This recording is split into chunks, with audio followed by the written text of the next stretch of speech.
머슴 대 마님. 옛날 어느 곳에 머슴의 세경을 떼어먹기로 아주 유명한 집이 있었다. 그뿐만 아니라 머슴을 아주 소처럼 심하게 부려먹고 먹을 것도 제대로 주지 않았다. 그렇게 야박하고 욕심 많은 양반이 사는 집을 사람들은 심대감집이라고 불렀다. 하지만 사실 심대감은 일찍이 병을 얻어 죽었고 그 집 과부 마님이 그렇게 욕심이 많아 악명이 퍼진 것이었다.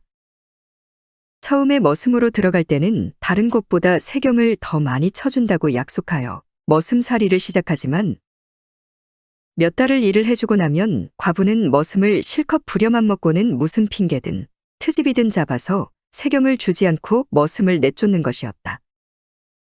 그런데 우습게도 그 와중에 체면은 엄청 중시해서 망신당하는 것에는 예민하고 조심하는 사람이었다. 그러나 그렇게 심한 대우를 당하는데도 불구하고 심대감집에 머슴 살려는 사람들이 끊이지 않는 것은 사실 다른 이유가 있었다. 과부마님의 희고 뽀얀 얼굴과 매력이 넘치는 눈웃음, 그리고 항상 여지를 주는 남다른 기술에 속아 머슴들은 혹시나 마님의 눈에 들기만 하면 마님과 특별한 관계로 발전하여 팔자를 고칠 수도 있을 거라는 그런 헛된 망상을 품고 머슴을 살러가는 사람들도 있었다. 한편 이 마을에는 20년 넘게 장돌뱅이 생활을 한 이서방이란 사람이 있었다. 객지 생활을 오래 해서 이제는 고향에서 살고 싶은 마음에 이서방은 머슴 자리를 알아보고 있었다. 그러다 심대감 집에 소문을 들었다. 세경을 많이 준다고는 하나 보통 몇 달을 못 버티고 트집 잡혀 세경 한 푼 못 받고 쫓겨난다는 소문에 이서방은 호기심이 동했다. 마님한테는 별로 관심이 없지만 다른 집보다 세경을 훨씬 많이 준다는 이야기는 이서방이 가장 원했던 조건이었고 솔깃했다. 20년이 넘도록 객지를 전전하며 장사를 하고 온갖 별난 사람을 다 만나봤는데 그깟 부잣집 안방마님의 트집쯤이야 얼마든지 받아 넘길 수 있을 것 같았다. 이서방은 정월 초 이튿날 심대감집을 찾아갔다. 그리고는 마님을 만나 12섬의 쌀을 받고 그의 머슴을 살기로 약속했다. 상머슴이나 받는 많은 세경을 처음 보는 이서방에게 주기로 약속한 마님의 속내야.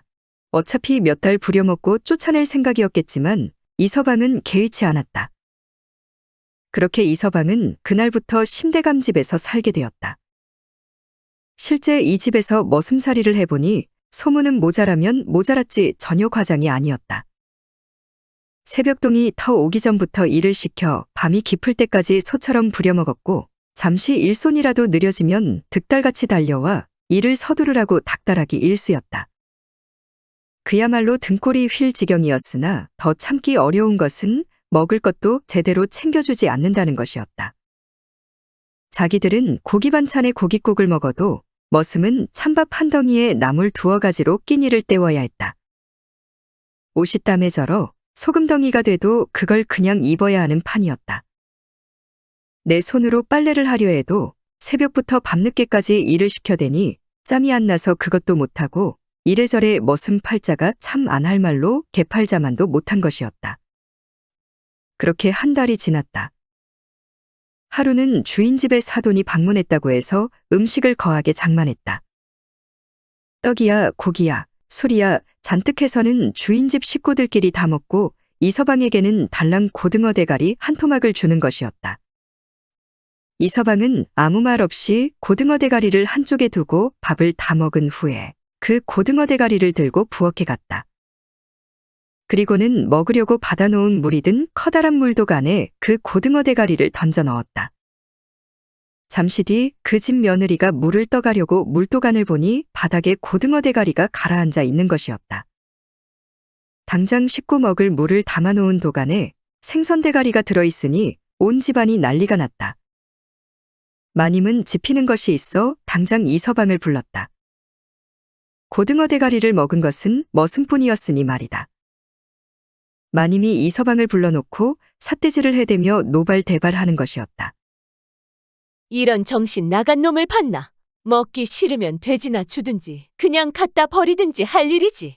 물독 안에다 그걸 왜 쳐넣어? 지도 다 생각이 있어서 그런 거요. 생각? 무슨 생각? 지금 나랑 농하자는 거냐? 아, 그걸 물독에다 놔서 길러가지고 고등어 가운데 토막을 좀 먹어볼까 하고 그랬쥬.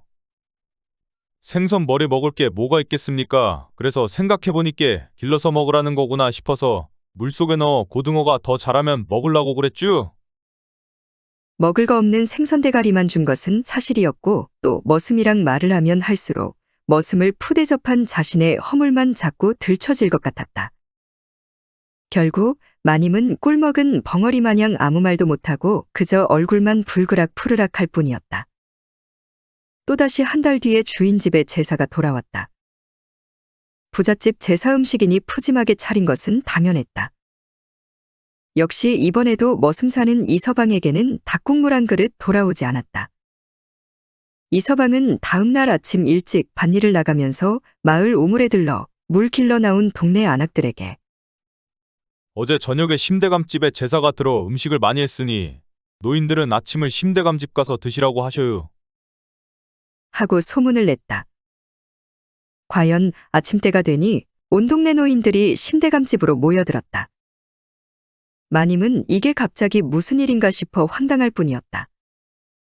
어찌 알았는지 온 동네 노인들이 몰려들어 아침 먹으러 왔다 하니 혹시나 인정머리 없게 느껴져 체면이 깎일까 싶어 하는 수 없이 제사 음식을 내놓을 수밖에 없었다. 동네 어른들이 거하게 아침을 먹고 나간 뒤에 마님은 이서방을 불렀다. 이놈아, 네가 나에게 억하심정이 있어서 이런 것이지. 어디 솔직히 말해봐라. 제사 음식이 있으면 얼마나 있다고 그걸 온 동네 소문내서 다 거덜을 내느냐. 이 미친놈아. 네, 음식이 거덜났슈? 아직 윗마을 어르신들은 오지도 않았는데요. 곧 당도할 것입니다요. 이 말을 들으니 마님은 피가 거꾸로 솟는 것 같았지만 어쩔 수가 없었다. 그렇지 않아도 심대감이 살아있을 때는 1년에 두세 번은 마을의 노인들에게 식사를 대접하곤 했었는데 체면이 있지 한두 명도 아니고 윗마을 노인들이 단체로 아침을 먹으러 온다는데 그냥 돌려보낼 수도 없는 노릇이었다. 할 수 없이 허둥지둥 새로 음식을 장만하고 상을 차렸다. 그리고 식사 대접을 잘해서 보낼 수밖에 없었다. 그렇게 머슴과 마님의 신경전은 계속 이어갔고 이서방의 머슴살이도 계속되었다. 시간이 지나 모를 심는 철이 다가왔다. 마님은 이서방을 불러놓고 내일 모를 심기로 단단히 일렀다. 내일은 새벽 일찍부터 채비를 해야 할 것이야. 연장이야, 못줄이야, 잘 챙기고 일꾼들이 오면 데리고 가야 하니 일찍부터 서둘러라. 행여 게으른 피울 생각일랑 아예 말고, 알았느냐? 알것슈. 마님, 걱정하지 마셔요.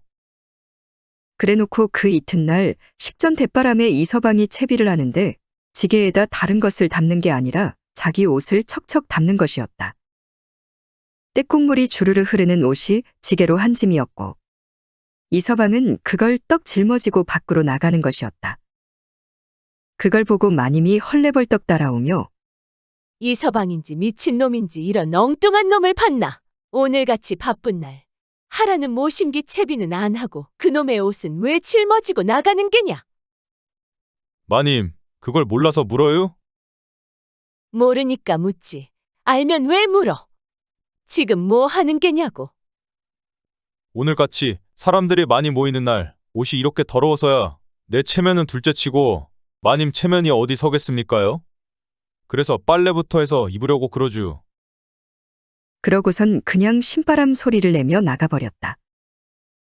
이서방이 개울에 가서 빨래를 하는데 마님은 그 옆에 지키고 서서 어서 빨래를 끝내고 모를 심으러 가야 한다고 닥달했지만 이서방은 밀린 빨래만 묵묵히 할 뿐이었다. 하는 수 없이 모심기는 다음 날로 미룰 수밖에 없었다. 며칠 후 어찌되었던 모심기가 마무리되자 마님은 슬슬 이서방을 쫓아낼 궁리를 하기 시작했다. 생각을 마친 후 마님은 이서방을 불러놓고 말했다. 네가 우리 집에 와서 지금까지 해놓은 일이 뭐가 있느냐? 당장 나가거라. 아이고, 때가 왔구만요. 절대 못 나가죠. 제가 왜 나가요? 왜 못 나가? 썩 나가지 않고 뭐 하는 게냐? 해놓은 일이 없다면서요. 그러고서 어찌 나가요? 뭐라도 좀 해놓고 나가야죠. 나가라 해도 부득부득 눌러 앉으려 하니 속이 타는 건 바로 마님이었다. 이 골치덩이를 이대로 가을까지 두었다가는 약속한 많은 한해 세경을 다 줘야 할 판이고 그보다 앞으로 무슨 짓을 해서 마님의 속을 썩일지 모르니 말이다. 이 목석 같은 놈은 다른 놈들처럼 자기를 훔쳐보지도 않으니 이래저래 여간 다루기 힘든 게 아니었다. 아무리 나가라고 호통을 쳐도 이서방은 묘지부동이었다. 마님, 제가 뭘 잘못했다고 나가고서요? 정 그렇다면 관아의 원님께 판결을 내달라고 하시죠. 마님이 생각해보니 이서방이 마음에 안 드는 일은 많았지만 그렇다고 세경을 안 주고 내쫓을 만한 큰 잘못은 한 적이 없으니 원님에게 가도 마님 본인의 치부만 드러낼 것만 같았다. 마님, 정 그러시면요. 제가 일한 기간만큼의 세경만 주시면 나갈게요. 마님은 하는 수 없이 세경을 떼 먹을 요량으로 상머슴의 세경을 주겠다고 한 계약대로 이서방에게 많은 세경을 주고서야 내보낼 수 있었다. 자기 집이를 대신 다 해준 머슴에게 세경 주는 게 아까워 욕심부리며 꾀를 쓰다 결국은 이래저래 손해만 보게 되었다고 생각한 마님은 앞으로는 머슴 세경도 약속대로 잘 주면서 속 편하게 사는 게 차라리 낫겠다는 생각이 들었다. 그리고 그렇게 욕심을 조금씩 버리면서 마을 인심도 되찾고 심대감이 살아생전에 베풀었던 인정을 본받아 자기도 이어서 베풀며 살기로 했다고 한다. 여러분, 어때요? 잘 됐죠? 지가 마님을 사람 만들었구먼요.